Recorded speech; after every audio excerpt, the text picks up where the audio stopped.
Halo guys, di sini saya akan menayangkan video tentang ekonomi hijau.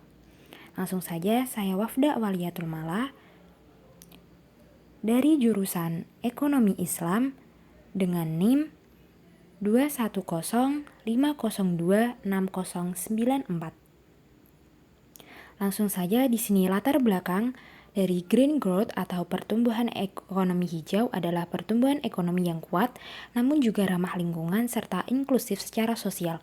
Berbeda dengan model pembangunan konvensional yang mengandalkan praktik yang tidak berkelanjutan seperti pengurasan dan penghancuran sumber daya alam, pertumbuhan hijau merupakan suatu gerakan terkoordinir yang terdiri dari pertumbuhan ekonomi, keberlanjutan lingkungan, penurunan tingkat kemiskinan, dan keterlibatan sosial yang didorong oleh pengembangan dan pemanfaatan sumber daya global secara berkelanjutan.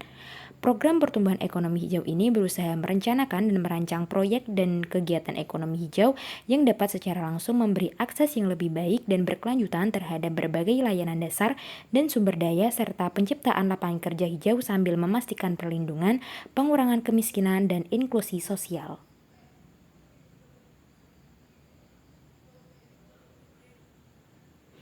Selanjutnya, simak videonya ya guys.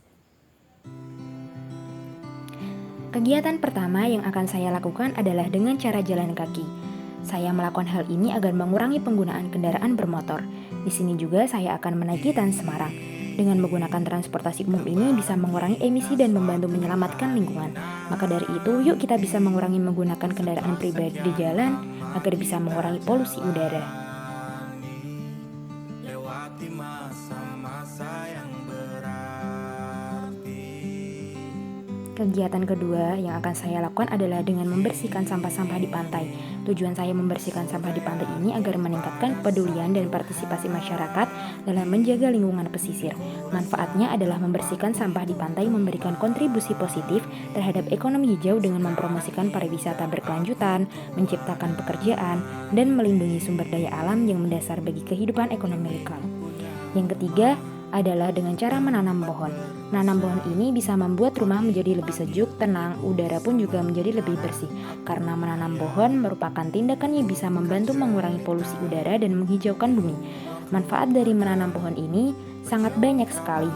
Di antaranya adalah pohon dapat digunakan sebagai sumber energi terbarukan seperti bioenergi dan biomasa, bisa juga digunakan sebagai ekowisata. Dan pohon ini memiliki peran yang sangat banyak, antara lain dalam menjaga kualitas air dan mengelola tata air yang dapat mendukung sektor pertanian dan industri.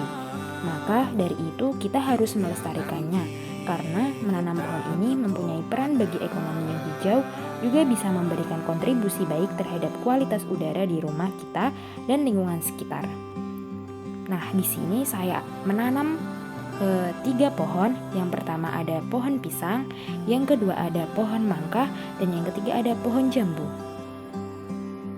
Pentingnya melestarikan hutan dan menanam pohon ini tidak hanya membersihkan manfaat ekonomi loh teman-teman, tapi juga mendukung keberlanjutan lingkungan dan keseimbangan ekosistem. Maka dari itu, yuk mari kita banyak menanam pohon agar kita dapat banyak oksigen.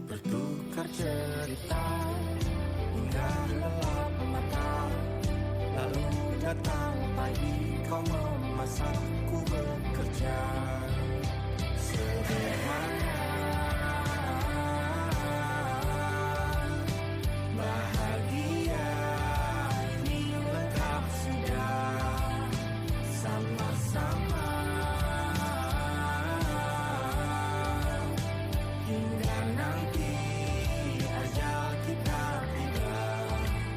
Semoga saja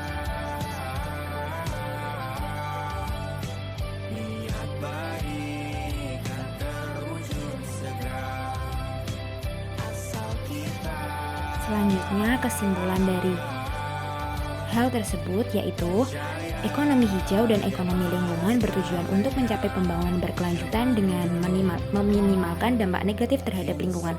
Ekonomi hijau menekankan pada penggunaan sumber daya yang efisien dan ramah lingkungan, sementara ekonomi lingkungan berfokus pada perlindungan dan pemulihan ekosistem. Dan yang kedua, pendekatan ini mempromosikan pertumbuhan ekonomi yang seimbang dengan menjaga keberlanjutan lingkungan dan kesejahteraan masyarakat, menciptakan harmoni antara pembangunan ekonomi, sosial, dan ekologi.